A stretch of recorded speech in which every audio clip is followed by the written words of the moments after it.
سیرت مصطفیٰ صلی اللہ علیہ وآلہ وسلم کی قسط نمبر 53 آج شروع کی جائے گی۔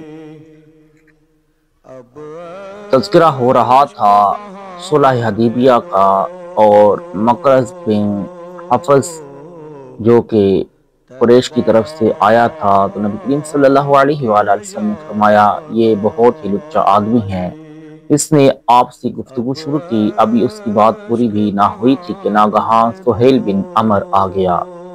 اس کو دیکھ کر آپ نے نیک فال کے طور پر یہ فرمایا کہ سہیل آ گیا، لو اب تمہارا معاملہ سہل ہو گیا۔ چنانچہ سہیل نے آتے ہی کہا کہ آئیے ہم اور آپ اپنے اور آپ کے درمیان معاہدہ کی ایک دستاویز لکھ لیں۔ حضور صلی اللہ علیہ وآلہ وسلم نے اسے منظور فرما لیا اور حضرت علی رضی اللہ تعالی عنہ کو دستاویز لکھنے کے لیے طلب فرمایا۔ سہیل بن عمر اور حضور علیہ السلام کے درمیان دیر تک صلح کے شرائط پر گفتگو ہوتی رہی۔ بالآخر چند شرطوں پر دونوں کا اتفاق ہو گیا۔ حضور صلی اللہ علیہ وآلہ وسلم نے حضرت علی رضی اللہ تعالی عنہ سے ارشاد فرمایا کہ لکھو بسم اللہ الرحمن الرحیم۔ سہیل نے کہا کہ ہم رحمان کو نہیں جانتے کہ یہ کیا ہے، آپ بسم اللہ لکھوائیے جو ہمارا اور آپ کا پرانا دستور رہا ہے۔ مسلمانوں نے کہا کہ ہم بسم اللہ الرحمن الرحیم کے سوا کوئی دوسرا لفظ نہیں لکھیں گے، مگر حضور صلی اللہ علیہ وآلہ وسلم نے سہیل کی بات مان لی اور فرمایا کہ اچھا اے علی بسم اللہ ہی لکھ دو۔ پھر آپ صلی اللہ علیہ وآلہ وسلم نے یہ عبارت لکھوائی، یعنی یہ وہ شرائط ہیں جن پر قریش کے ساتھ محمد رسول اللہ نے صلح کا فیصلہ کیا۔ سہیل پھر بھڑک گیا اور کہنے لگا کہ خدا کی قسم اگر ہم جان لیتے کہ آپ اللہ کے رسول ہیں تو نہ ہم آپ کو بیت اللہ سے روکتے نہ آپ کے ساتھ جنگ کرتے، لیکن آپ محمد بن عبداللہ لکھیے۔ آپ نے فرمایا کہ خدا کی قسم میں محمد رسول اللہ بھی ہوں اور محمد بن عبداللہ بھی ہوں، اور یہ بات ہے کہ تم لوگ میری رسالت کو جھٹلاتے ہو۔ یہ کہہ کر آپ نے حضرت علی رضی اللہ تعالی عنہ سے فرمایا کہ محمد رسول اللہ کو مٹا دو اور اس جگہ محمد بن عبداللہ لکھ دو۔ حضرت علی رضی اللہ تعالی عنہ سے زیادہ کون مسلمان آپ کا فرما بردار ہو سکتا ہے، لیکن محبت کے عالم میں کبھی کبھی ایسا مقام بھی آ جاتا ہے کہ سچے محب کو بھی اپنے محبوب کی فرما برداری سے محبت ہی کے جذبہ میں انکار کرنا پڑتا ہے۔ حضرت علی رضی اللہ تعالی عنہ نے عرض کیا کہ یا رسول اللہ صلی اللہ علیہ وآلہ وسلم میں آپ کے نام کو تو کبھی ہرگز نہیں مٹاؤں گا۔ آپ نے فرمایا کہ اچھا مجھے دکھاؤ میرا نام کہاں ہے۔ حضرت علی رضی اللہ تعالی عنہ نے اس جگہ پر انگلی رکھ دی، آپ نے وہاں سے رسول اللہ کا لفظ مٹا دیا۔ بہرحال صلح کی تحریر مکمل ہو گئی۔ اس دستاویز میں یہ طے کر دیا گیا کہ فریقین کے درمیان 10 سال تک لڑائی بالکل موقوف رہے گی۔ صلح نامہ کے باقی دفعات اور شرطیں یہ تھی کہ مسلمان اس سال بغیر عمرہ ادا کیے واپس چلے جائیں، آئندہ سال عمرہ کے لیے آئیں اور صرف 3 دن تک مکہ میں ٹھہر کر واپس چلے جائیں، تلوار کے سوا کوئی دوسرا ہتھیار لے کر نہ آئیں، تلوار بھی نیام کے اندر رکھ کر تھیلے وغیرہ میں بند ہو۔ مکہ میں جو مسلمان پہلے سے مقیم ہیں ان میں سے کسی کو اپنے ساتھ نہ لے جائیں، اور مسلمانوں میں سے اگر کوئی مکہ میں رہنا چاہے تو اس کو نہ روکیں۔ کافروں یا مسلمانوں میں سے کوئی شخص اگر مدینہ چلا جائے تو واپس کر دیا جائے، لیکن اگر کوئی مسلمان مدینہ سے مکہ میں چلا جائے تو وہ واپس نہیں کیا جائے گا۔ قبائل عرب کو اختیار ہو گیا کہ وہ فریقین میں سے جس کے ساتھ چاہیں دوستی کا معاہدہ کر لیں۔ یہ شرطیں ظاہر ہے مسلمانوں کے سخت خلاف تھیں اور صحابہ کرام کو اس پر بڑی زبردست ناگواری ہو رہی، مگر وہ فرمان رسالت کے خلاف دم مارنے سے مجبور تھے۔ ناگہاں ایسے ہی حضرت ابو جندل کا واقعہ پیش آیا۔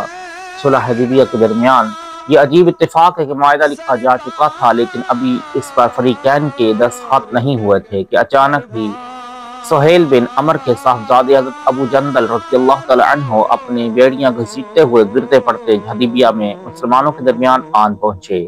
سہیل بن عمر اپنے بیٹے کو دیکھ کر کہنے لگا کہ اے محمد صلی اللہ علیہ وآلہ وسلم، اس معاہدہ کی دستاویز پر دستخط کرنے کے لیے میری پہلی شرط یہ ہے کہ آپ ابو جندل کو میری طرف واپس کر دیں۔ آپ نے فرمایا کہ ابھی تو اس معاہدہ پر فریقین کے دستخط ہی نہیں ہوئے ہیں، ہمارے اور تمہارے دستخط ہو جانے کے بعد یہ معاہدہ نافذ ہوگا۔ یہ سن کر سہیل بن عمر کہنے لگا کہ پھر جائیے، میں آپ سے کوئی صلح نہیں کروں گا۔ آپ نے فرمایا کہ اچھا اے سہیل، تم تو اپنی طرف سے اجازت دے دو کہ میں ابو جندل کو اپنے پاس رکھ لوں۔ اس نے کہا کہ میں ہرگز کبھی اس کی اجازت نہیں دے سکتا۔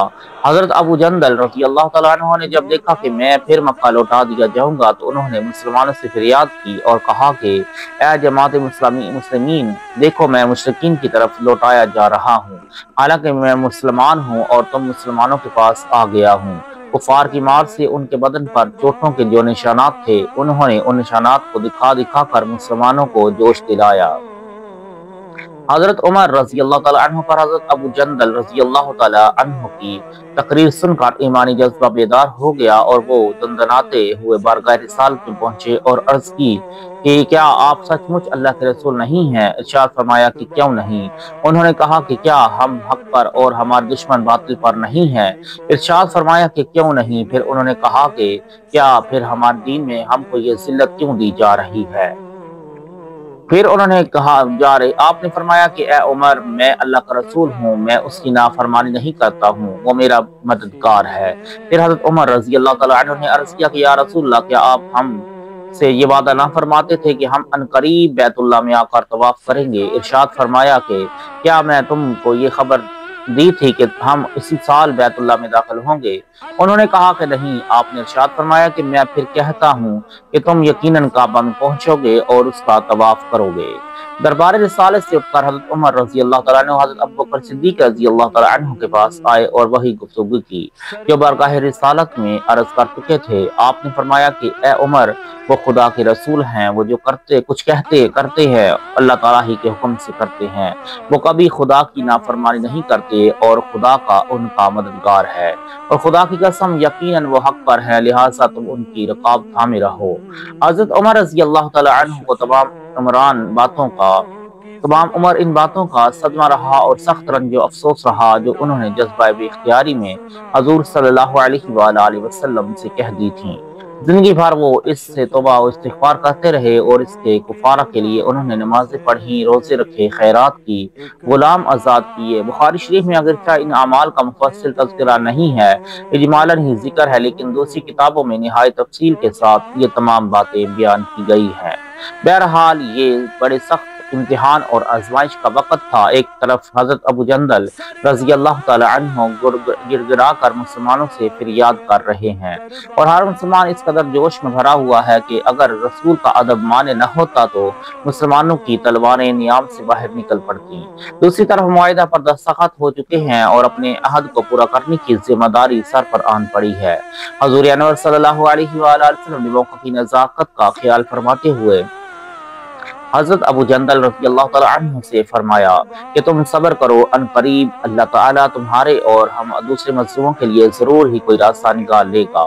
ہم صلح کا معاہدہ کر چکے، اب ہم ان لوگوں سے بدعہدی نہیں کر سکتے۔ غرض حضرت ابو جندل رضی اللہ تعالیٰ عنہ کو اس طرح پابایا زنجیر پھر مکہ واپس جانا پڑا۔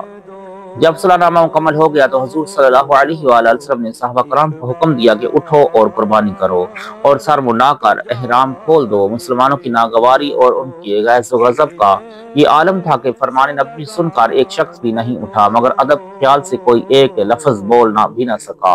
آپ نے حضرت بی بی ام سلمہ رضی اللہ تعالی عنہا سے اس کا تذکرہ فرمایا تو انہوں نے عرض کیا کہ میری رائے یہ ہے کہ آپ کسی سے کچھ بھی نہ کہیں اور خود آپ اپنی قربانی کر لیں اور بال ترشوا لیں۔ چنانچہ آپ نے ایسا ہی کیا۔ جب صحابہ کرام نے آپ کو قربانی کر کے احرام اتارتے دیکھ لیا تو پھر وہ لوگ مایوس ہو گئے کہ اب آپ اپنا فیصلہ نہیں بدل سکتے، تو سب لوگ قربانی کرنے لگے اور ایک دوسرے کے بال تراشنے لگے، مگر اس قدر رنج و غم میں بھرے ہوئے تھے کہ ایسا معلوم ہوتا تھا کہ ایک دوسرے کو قتل کر ڈالیں گے۔ اس کے بعد رسول اللہ صلی اللہ علیہ وسلم اپنے اصحاب کے ساتھ مدینہ منورہ کے لیے روانہ ہو گئے۔